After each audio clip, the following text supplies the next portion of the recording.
التي تأكل بثدييها المصرة على أن تبقى زانية بعد خروج رمضان، الزانية التي تدعي أنها إنما تبيع العرض لتنفق على أولادها. والله نعرفهم ما عندهم والو، ويظلوا خدامات في الديار ب2000 فرنك ولا تبيع عرضها أبدا.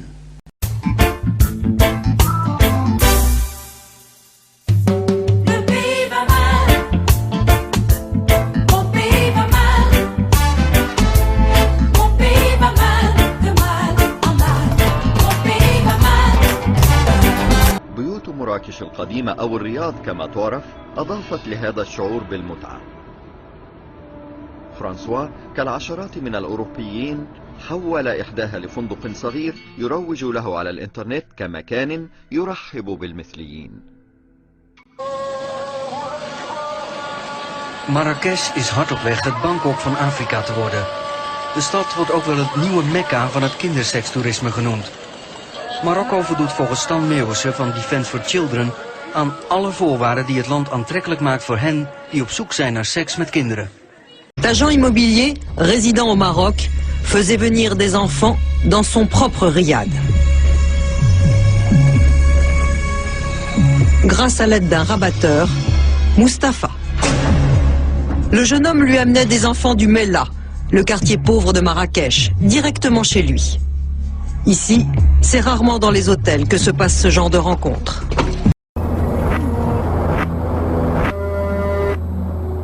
En avril 2005, à Agadir, dans le sud marocain, un autre scandale éclate, mettant en cause cette fois un journaliste belge. Cette affaire provoque l'arrestation de 13 jeunes filles, dont 2 au moins sont âgées de 13 et 14 ans. Ce journaliste faisait avec elles des photos pornographiques. Pour la justice marocaine, ces filles, quel que soit leur âge, sont coupables d'adultère. Le Maroc où chaque année des millions de touristes viennent visiter le royaume, mais tous ne sont pas animés de la passion des vieilles pierres, des plages ou du désert. Ils sont de plus en plus nombreux à venir y assouvir leurs pulsions sexuelles. Dans les grandes villes touristiques, moyennant quelques dizaines d'euros, il est possible d'y négocier une passe, y compris avec des mineurs. De Marrakech à Agadir, ce sont des milliers de femmes et d'enfants qui sont exploités, souvent avec la complicité de rabatteurs marocains. Une activité qui se fait au vu et au su des autorités. Reportage de Karim Akiki et Aziza Naïtsiba. شابات في مقتبل العمر يبيعن أجسادهن بتقسيط، يبيعنه لمن يدفع أكثر. الليل يعيشن على حافة الضيعة، فهن لا ترين أي مستقبل لهن. يعلمن أن لفتاة الليل مدة صلاحية بنهايتها تغادر هذا العالم. حاليا ما كاين حتى شي مساعدة كتلقى اللي لقاوها في الزنقة كيقبطوها كيديوها. هادشي اللي كاين، اما زعما باش يساعدوهم ولا باش زعما يديروا لهم شي افاق ولا شي حاجة باش يخدموا ولا هادي. Guiliz, un haut lieu de la prostitution à Marrakech. Tout le monde le sait ici. Dans la journée, ce quartier huppé est le point de rendez-vous des jeunes Marocains branchés, comme des touristes de passage. Tout se vend à Guiliz, même les êtres humains. Le soir, les prostituées s'installent sur le trottoir. Elles sont souvent très jeunes, comme ces deux fillettes. Pour des rencontres plus discrètes, il y a les hôtels du quartier. Cet homme au comptoir négocie une chambre pour une nuit en galante compagnie. Pour ceux qui préfèrent les hommes, il suffit de s'installer à une terrasse de café. Après le tsunami, on a vu les touristes sexuels qui sévissaient en Asie du Sud-Est déferler sur le Maroc. Le Maroc est une aubaine pour eux, grâce à la proximité géographique, à la pauvreté et à la passivité des autorités au Maroc qui sont permissives.